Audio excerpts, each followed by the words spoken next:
Shalom. Baik, perkenalkan nama saya Elisa Hananalumban Gaul dari kelas 12 IPS 1. Jadi di sini saya akan mengerjakan tugas praktek agama, yaitu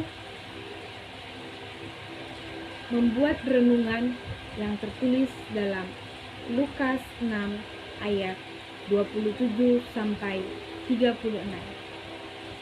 Beginilah firman Allah. Di bawah perikop, kasihanilah musuhmu.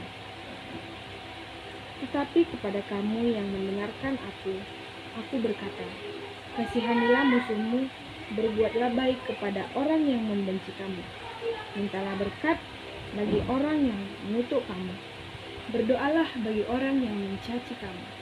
Barang siapa menampar pipi yang satu, berikanlah juga kepadanya pipimu yang lain.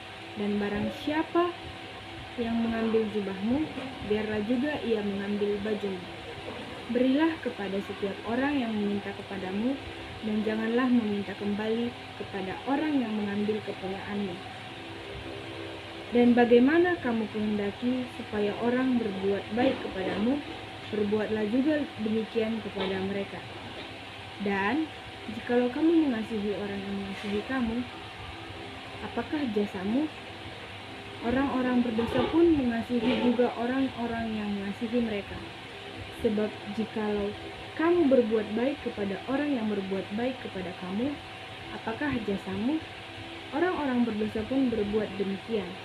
Dan jikalau kamu meminjamkan sesuatu kepada orang karena kamu berharap akan menerima sesuatu daripadanya, apakah jasamu?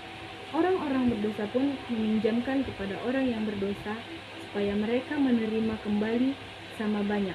Tetapi kamu, kasihilah musuhmu dan berbuatlah baik kepada mereka, dan pinjamkanlah dengan tidak mengharapkan balasan.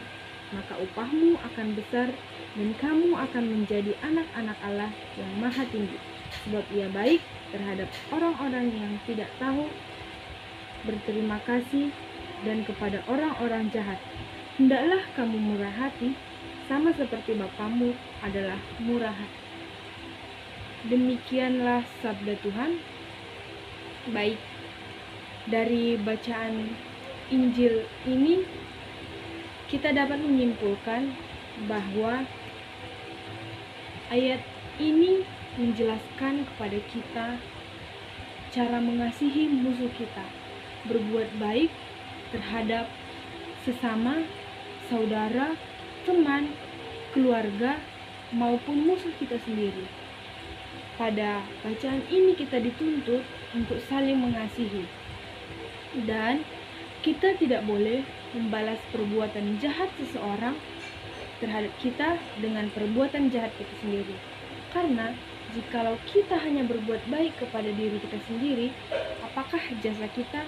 Berarti kita sama dong sama orang berdosa. Seperti itu. Banyak memang orang yang merasa, apa sih gunanya aku berbuat baik? Apa sih gunanya aku selalu berbuat yang benar terhadap orang, sedangkan mereka berlaku seenaknya kepada aku. Itu yang ditekankan dalam Injil ini. Dalam firman ini kita dituntut untuk tidak menghitung-hitung perbuatan baik kita.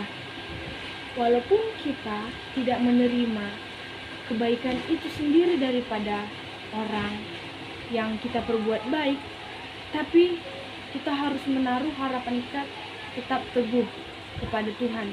Karena kita tidak akan mendapatkan dari manusia, melainkan dari Allah. Upah kita besar di surga, diberikan Allah. Jadi dari inti dari ayat ini, yang pertama yaitu mengasihi musuhmu. Yang kedua, tetap berbuat baik walaupun apa yang kita perbuat belum tentu kita tabur, belum tentu kita tuai dari manusia, melainkan kita akan menemukannya dari Tuhan. Yang ketiga, tetap rendah hati. Yang keempat, selalu mendoakan. kita di sini juga dituntut untuk mendoakan musuh kita supaya mereka bisa berubah dan berbuat baik. Jadi, berdasarkan Injil ini, kita harus lebih baik lagi dan lebih memahami lagi apa maksud Tuhan, apa maksud dari Injil ini. Semoga amin. Baik, sekian dari renungan saya. Jika saya ada salah kata atau masih belum sesuai atau berkenan di hati para penonton, saya minta maaf.